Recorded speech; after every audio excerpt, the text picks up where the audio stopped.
Twitter, no se diga más RD. Señores, no hemos anunciado a nuestro invitado de esta noche. Tenemos mucha tela que cortar y por supuesto con un invitado de primera. Está en cabina con nosotros Cándido Mercedes, sociólogo y catedrático universitario. Un placer tenerlo aquí en No se diga más. Buenas noches, Norisbel, Alex. Buenas noches, doctor. Buenas Bienvenido. noches. Gracias por la invitación. Con usted tenemos muchas cosas de las cuales podemos hablar. Dispare. Pero vamos, No, pero por vamos a favor. partir de su más reciente artículo. Este que usted llamó Estructura Social, Delincuencia, Violencia y Actores Políticos. En este artículo, usted hace una serie de planteamientos que van muy en línea con, y excúseme si no es así, pero me atrevo a asegurar que van muy en línea con el comentario que yo hice antes de la pausa. Y debo reconocer que parte de su artículo lo leí, ¿verdad? Y eso fue lo que me dio fuerza para hacer ese comentario al principio. Porque seguramente sin haber contado con elementos viniendo además de una persona de su prestigio, probablemente me hubiera costado un poco más hacer un comentario como ese.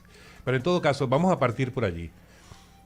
Cuéntenos cómo estás viendo usted en este momento a la República Dominicana. Sé que es una pregunta muy amplia, pero vamos a partir de ese planteamiento central que usted hace en su artículo. Mira, uno de los graves problemas de la sociedad dominicana es que los actores políticos no están respondiendo a una agenda del siglo XXI. No hay una respuesta al nivel que la ciudadanía quiere con los actores políticos. Ellos están en una especie de arritmia histórica, como decía Juan Bosch. Ellos siguen con el mismo libreto de los años 30. Como usted decía, República Dominicana y el mundo entero está en una situación tétrica, de difícil, hórrida. En el 2020 la economía dominicana decreció 6.7 y el déficit fiscal fue de 450.000 millones. Perdimos 850.000 empleos desvinculados y suspendidos. Eso fue en el 2020. Eso fue ayer.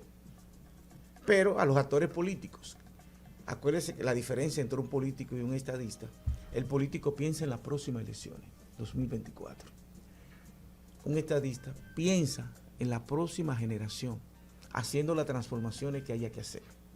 Entonces, usted ve que en el 2021 perdimos 10.500 millones de dólares en el 2020, la economía dominicana. En el 2021, la economía dominicana no solamente que se recuperó, sino que alcanzó 104.000 millones de dólares. Es decir, aumentamos 15.000 millones de dólares más que el 2020 y 10.000 dólares más que en el 2019.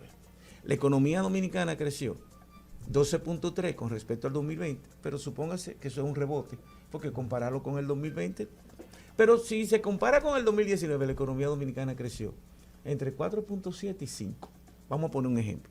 Panamá creció 11 en el 2021, pero cuando usted compara la economía de Panamá con el 2019, decreció 6. O sea, su crecimiento con respecto al 2020 aumentó. Y fue bueno que aumentara, porque usted se imagina, en medio de una crisis tan grande como el 2020, que ni siquiera crezca con relación al 2020.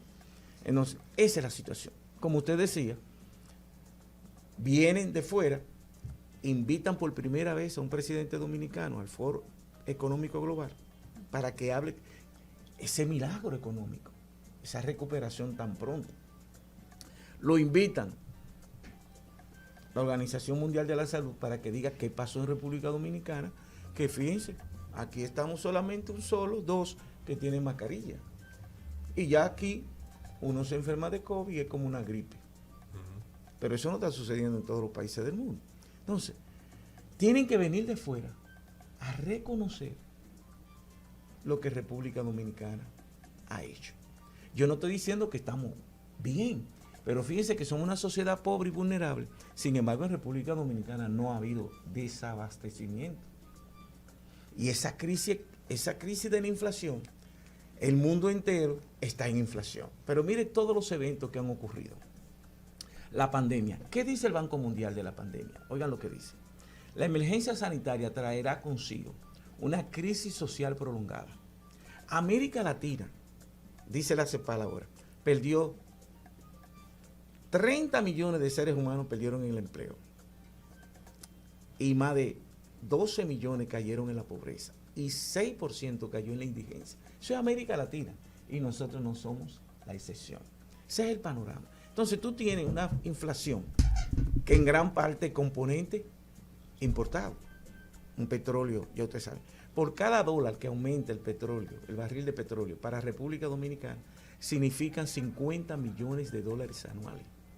Un país que no produce absolutamente nada de petróleo. Usted vio los commodities han crecido entre 35 y 60%. Los commodities nada más. Los fletes, como consecuencia de la crisis entre la oferta y la demanda, entre 2020 y 2021, los fletes que hicieron aumentaron. Y la inflación, la gente estuvo confinada, no habían ofertas, la gente no demandaba, pero tan pronto la gente comenzó a trabajar, comenzó la demanda, pero la oferta todavía no se había restablecido. Ese es el panorama mundial.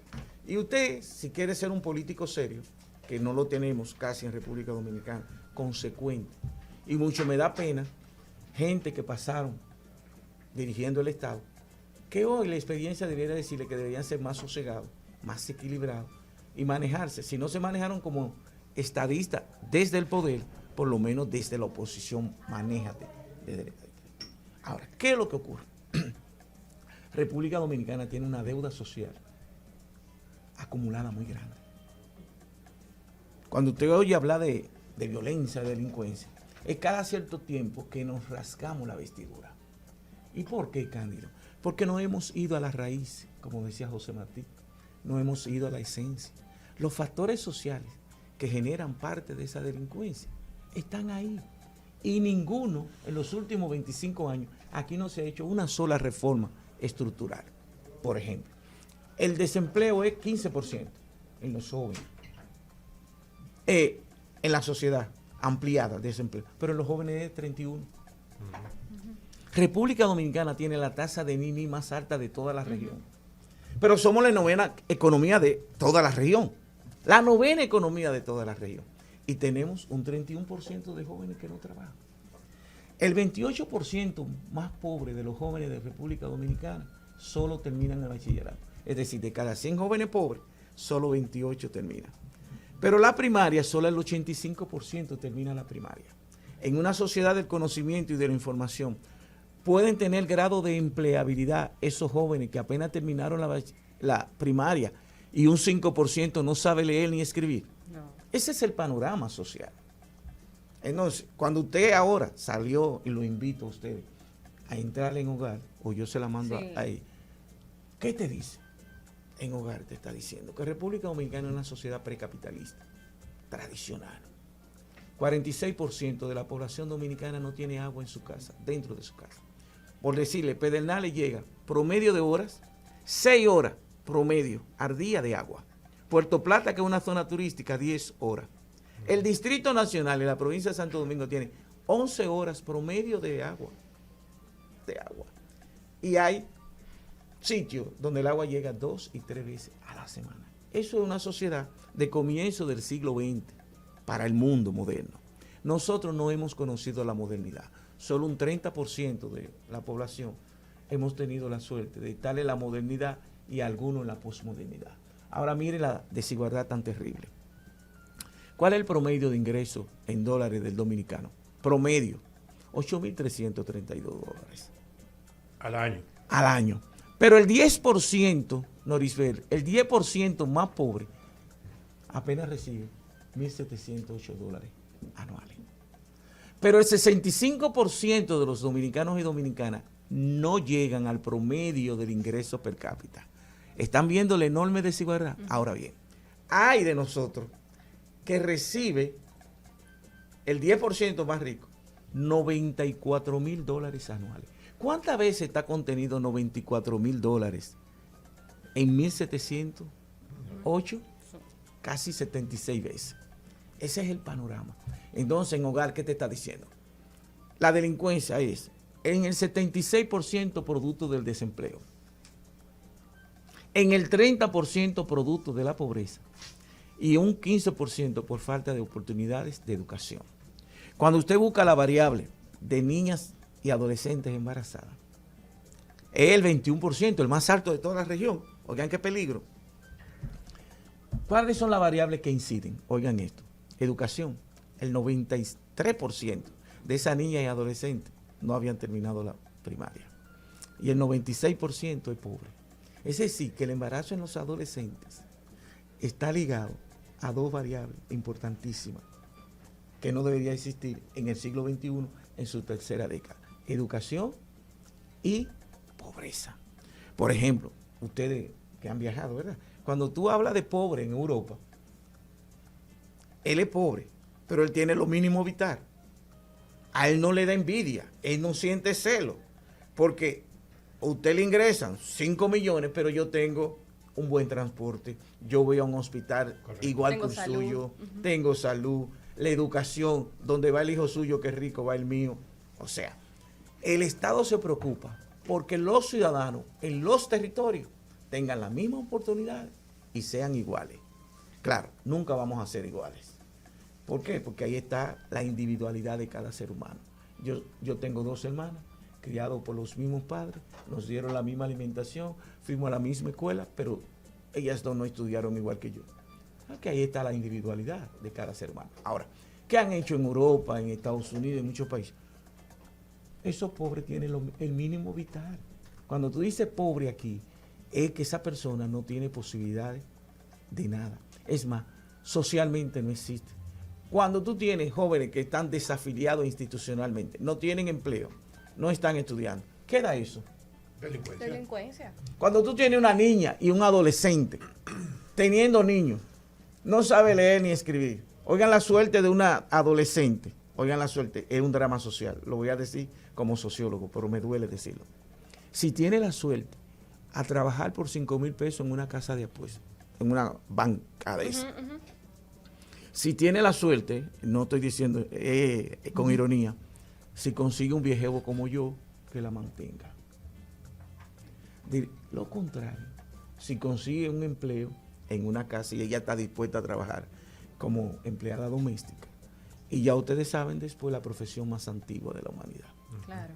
Ese es el escenario. Pero el niño está en la calle. Y ese niño dentro de 15, 20 años, ¿qué es?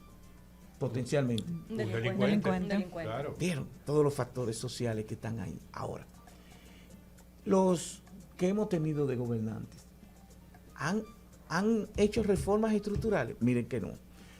Firmamos las Naciones Unidas los Objetivos del Desarrollo del Milenio.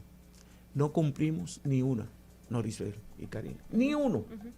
Ahora firmamos los Objetivos del Desarrollo Sostenible, que son 17. No lo vamos a cumplir. Y es para el 2030.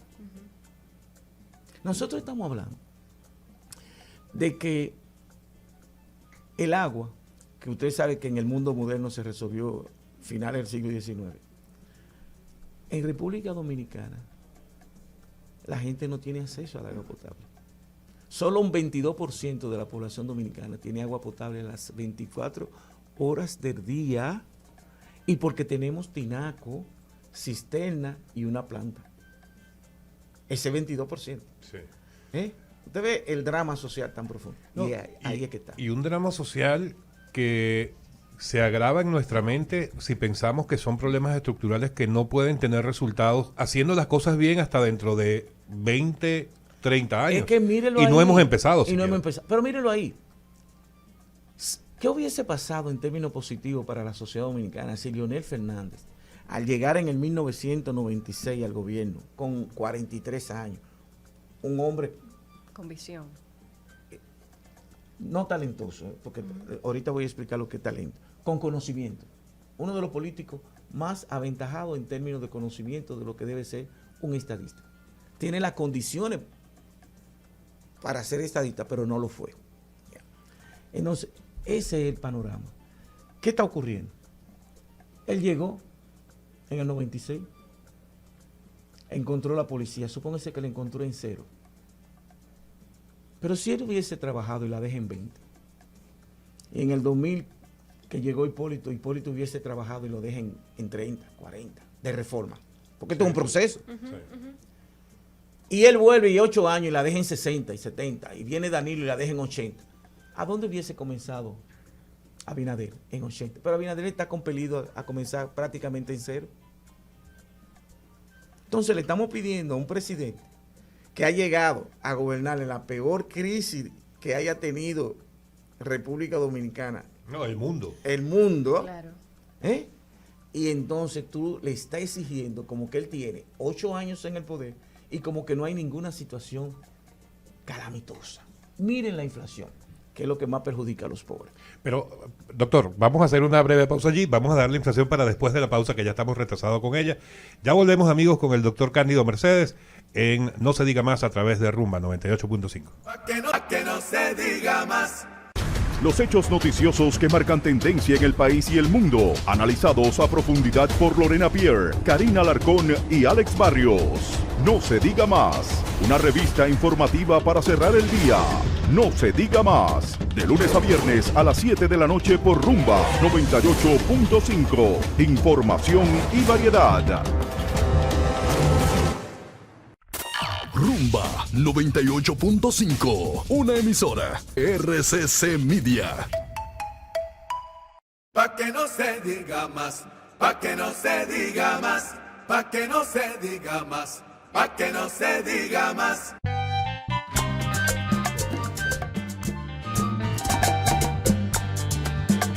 Bien, amigos, estamos de vuelta en No se diga más a través de Rumba 98.5 y estamos hoy con el doctor Cándido Mercedes, hablando en general de la situación país.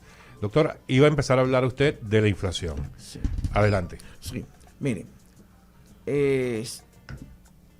la inflación tiene varios componentes actualmente en República Dominicana. Supóngase que hay una inflación de importación por la crisis mundial.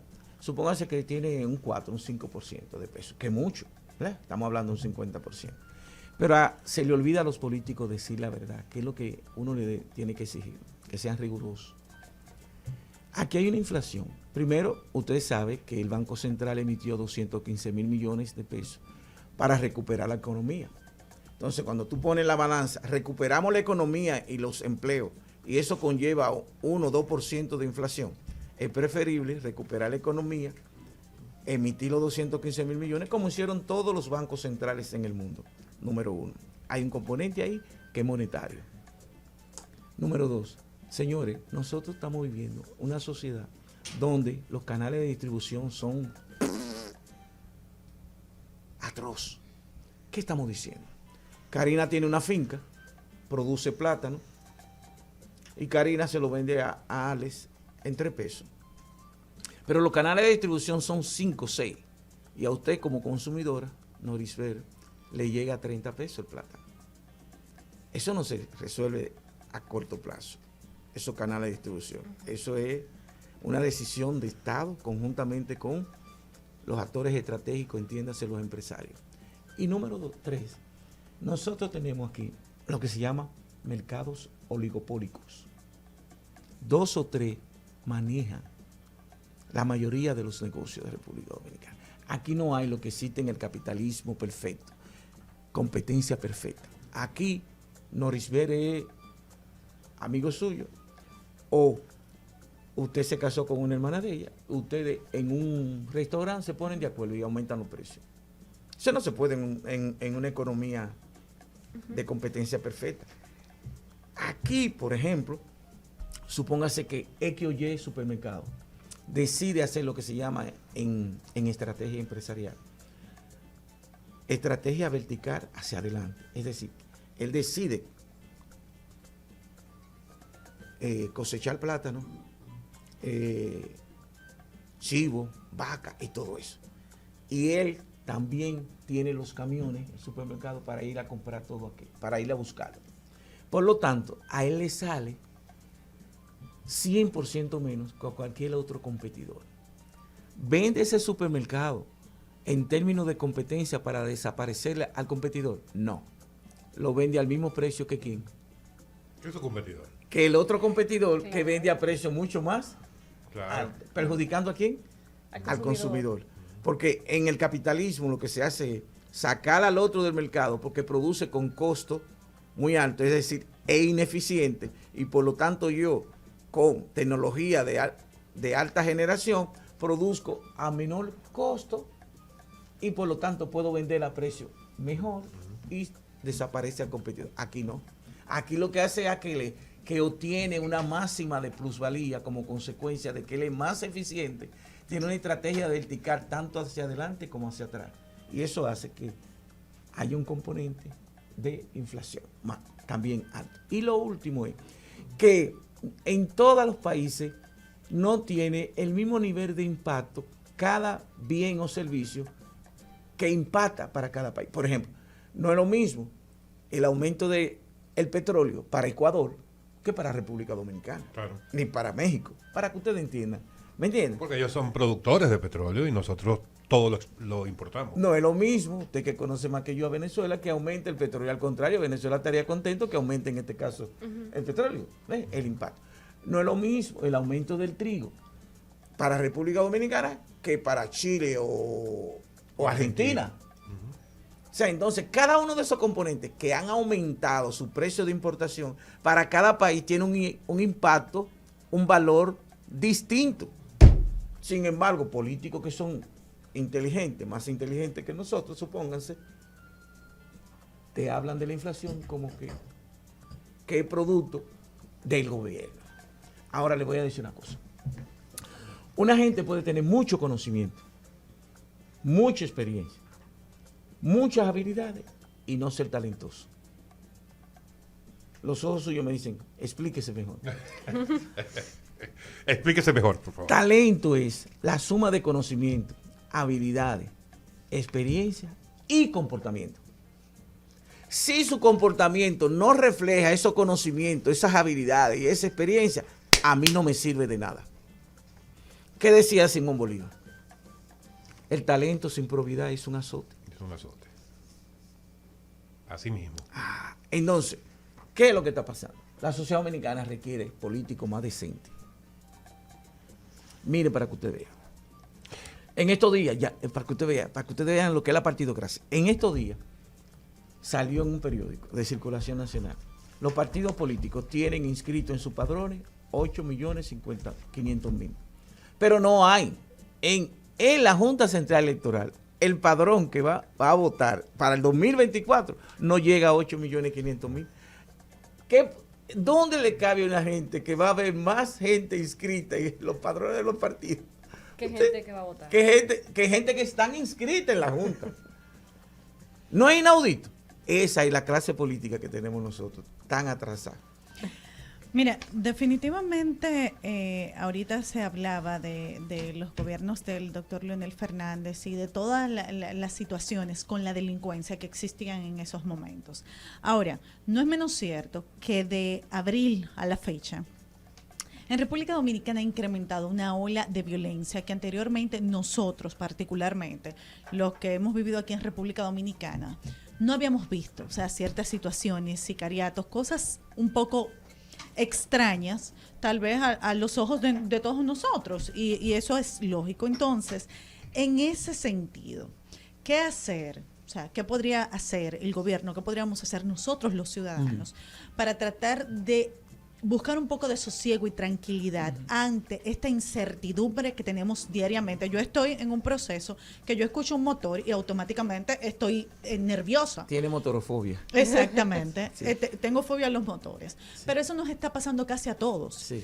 Entonces, ya eso no tiene que ver con un partido per se, eso tiene que ver, o sea, con una situación que quizás se ha salido de contexto y que con la ayuda de las redes sociales y enseñando todas las cosas que están pasando, bueno, pues nos crea a nosotros como población una incertidumbre constante. ¿Qué se puede hacer? Te voy a este responder. Mira, el cientista social o el que tiene vocación para hacerlo se sujeta a los números, a los datos. No es verdad eso que nosotros estamos diciendo. Ustedes tienen los datos ahí, no he inventado. Fue 11.2, en América Latina el promedio es 20.7 la tasa de homicidio. Ahora bien. Esto dice el 2021. Sí, 2021, 11.2. Okay, estamos ahora, en el 2022. Sí, pero no se ha terminado el año. Exacto. ¿Qué ocurre? Miren lo que pasa. Hubo una vez, hace 4 o 5 años, aquí hubo un asalto al Banco Vimenca y mataron 3. Lo recuerdo. Ah, bueno. Pero usted lo recuerda, pero usted lo leyó, o lo oyó en televisión. Exacto, exacto. Ah, bueno. ¿Qué está pasando ahora? Tenemos las redes. Ahora todo el mundo tiene que cámara. Y entonces tú ves ese atraco, ese asalto, ese robo, ese asesinato, tú lo ves en televisión. ¿Y qué ocurre en tu cerebro? Se exacerba la percepción. No estoy negando el hecho. El fenómeno social está ahí. Pero la percepción se agiganta en cada uno de nosotros. Porque hay un componente emocional. Por ejemplo, nosotros nunca habíamos visto un atraco en una bomba de gas donde llegan 5 hombres fuertemente armados. Nunca. Pero lo vimos ¿dónde? En las redes. En las redes. A una muchacha en un consultorio de ella, de odontología, la iban a atracar y ella tenía una cámara. Y todo eso lo vimos en televisión. Pero antes no lo veíamos, ni lo veíamos en las redes. Y entonces eso incrementa en cada uno de nosotros la percepción de que nos estamos acabando. Yo no te estoy negando que no haya delincuencia, sí, y la va a haber mientras los factores sociales estén ahí. Es más, la tendencia social es que si no le damos un golpe de timón a toda esa problemática de esos jóvenes, de esas niñas embarazadas, porque somos una sociedad aporofóbica. Todo eso que sucede a los pobres, para que ustedes entiendan, por ejemplo, tenemos 28,000 presos, pero esos 28,000 pesos, hay gente que se robaron una yuca y tienen 5 años presos. Debieron durar 2 días, pero no tienen dinero para pagar a un abogado y tienen 5 años preso en La Victoria. Pero cuando ustedes van a ver, el 90% de la gente que está en La Victoria, por no decirte el 100%, son pobres. Cuando tú miras los feminicidios, el 95% son gente de clase media baja y baja. Cuando tú ves los embarazos en adolescentes, el 95% son niñas pobres. Y por lo tanto no se toman decisiones. Es más, mira, el mundo es cruel. Si ustedes oyen hablar de África y el ébola, ¿verdad? Y todos los años mueren en África más de 1 millón de seres humanos. Sí. ¿Han tomado medidas? No, porque eso es África. ¿Eso en África? Allá. Pero de una vez nos resolvimos el problema del COVID. Porque estaba afectando aquí. Claro. A lo más poderoso. Entonces, lo que le estoy diciendo es que la percepción, ¿qué es la percepción? Diría un psicólogo. Es el modo en que los individuos organizan e interpretan sus impresiones sensoriales con el fin de darle un significado a su entorno. Cuando yo veo ese atraco tan descomunal, tan espectacular, eso se inserta en mi cerebro. Y eso me genera un miedo y un pánico. Por eso el 80% de los dominicanos tienen miedo al salir de noche. Sí. Existe el atraco y asalto, pero no en la dimensión que nosotros lo estamos percibiendo. Doctor. Es mucho más alta la percepción que la realidad. Ahora, ¿cuál es el problema de la percepción? ¿Verdad o mentira? Ahí es que está el peligro. ¿Verdad o mentira? Nos lleva a tomar una decisión con respecto a eso que está en el cerebro. Por ejemplo, le decimos a la gente, no tome decisiones merced a la percepción, porque la percepción puede ser falsa y puede ser verdad. Tú tienes que irte un poquito más de la percepción. Es como una obra de teatro. Tienes que irte un poquito más de el telón, porque de lo contrario te queda engañado. Hay gente que a veces te cae mal. La percepción fue esa, qué maño, qué pesado. Y después que tú lo tratas, te das cuenta que no era así. Sí. Doctor, mire, a propósito de que el presidente Luis Abinader quiere ser un presidente reformador y que usted ha hablado de una reforma estructural, me gustaría saber cuáles pasos usted cree que se pueden dar desde el gobierno para alcanzar ese nuevo contrato social y esa nueva reforma estructural. Sigo insistiendo, señores, nosotros tenemos una clase política añosa, vieja, mala. Y deberíamos hacer las reformas estructurales en paz, para que no nos ocurra, y usted me excusa, lo que pasó en Venezuela. La crisis de los partidos tradicionales, con no resolver. Entonces la gente se desesperó y ya mire lo que buscaron. Entonces, pero cuando tú haces ahí y dices, bueno, vamos a pensar en la sociedad, no en los intereses personales y particulares. Vamos a pensar en la sociedad toda. Y así que podamos crecer todos en el mayor grado de armonía. Porque mire qué pasa. Nosotros somos una democracia defectuosa. A diferencia de Costa Rica, que es más chiquito que nosotros en economía y en todo. Uruguay y Chile son democracia perfecta en América Latina. República Dominicana tiene una democracia defectuosa. ¿Por qué? Porque tenemos una paz social aparente. ¿Qué es una paz social aparente? Aquella donde los problemas sociales y estructurales no han sido resueltos. Todos han sido pospuestos. Miren, cuando yo era chiquito, la luz se iba por una chichigua o por un tenis. Hemos resuelto los problemas de la energía eléctrica en República Dominicana en el siglo XXI. Eso es una vergüenza. Que se le vaya promedio a un país 5 y 6 horas promedio la luz en el siglo XXI en su tercera década. ¿Qué ocurre? Para que tú veas que son visceralmente atrasados. La Junta Central Electoral tomó la decisión de modificar la ley de partido político 33-18 y la ley electoral. Tiene un año. Debieron hacerlo hace 9 meses, porque te la están poniendo en bandeja de plata. Eso es discutir con la Junta, con la sociedad civil y aprobar eso para no llegar al 2024. Con esas dos leyes caracterizadas por la medianía, por la mediocridad, donde el Tribunal Constitucional ha tenido que tomar 8 decisiones de la ley de partido político. Pero la hicieron a imagen y semejanza de Danilo Medina, un desastre. Vienen esta gente proactivamente, hacen una nueva ley, pero los partidos políticos no la han aprobado. Ni la van a aprobar, ¿eh? Oigan lo que se lo estoy diciendo.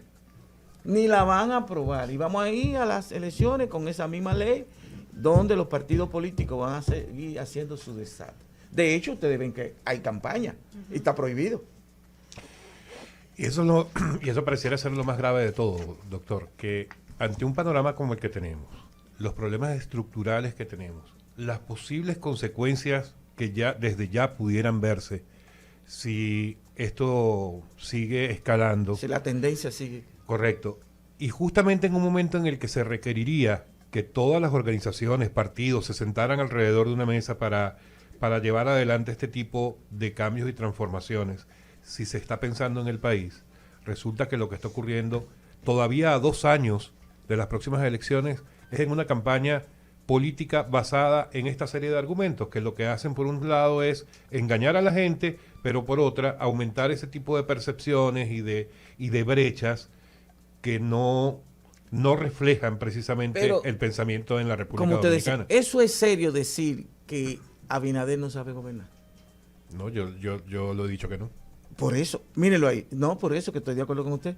Óigame, tú encontraste la economía destrozada, la reflotaste. Tú encontraste que hizo proactivamente, porque es empresario, sabe gerenciar. Pfizer no llegó, la vacuna. Se fue a AstraZeneca, no llegaron. Y se fue a Sinovac. Otros países se quedaron esperando y todavía no han vacunado a su gente. Y eso es bueno. Que se van a perder 31 millones. Y no es mejor tú tener que se pierdan. No que se te muera la gente por no tener. Para que ustedes vean. Mire, por ejemplo, en medio de una crisis, perdón. Se nos fue el tiempo, doctor. Y excúseme. Pero tendremos que invitarlo, porque es que hay mucha tela que cortar, como decía justamente al inicio de la entrevista. Sí. Y excúsenos, de verdad, pero tenemos que entregar el espacio al próximo programa, sí. Pero de verdad muy agradecidos al doctor Cándido Mercedes. Muchísimas gracias, de verdad. Bueno, al sociólogo Cándido Mercedes, aunque tenga mente de doctor. Muchísimas gracias por acompañarnos el día de hoy. Siempre. A ustedes, amigos, muchísimas gracias por acompañarnos este lunes 13 de junio y volvemos a hablarnos mañana martes. Bye, bye. No se diga más.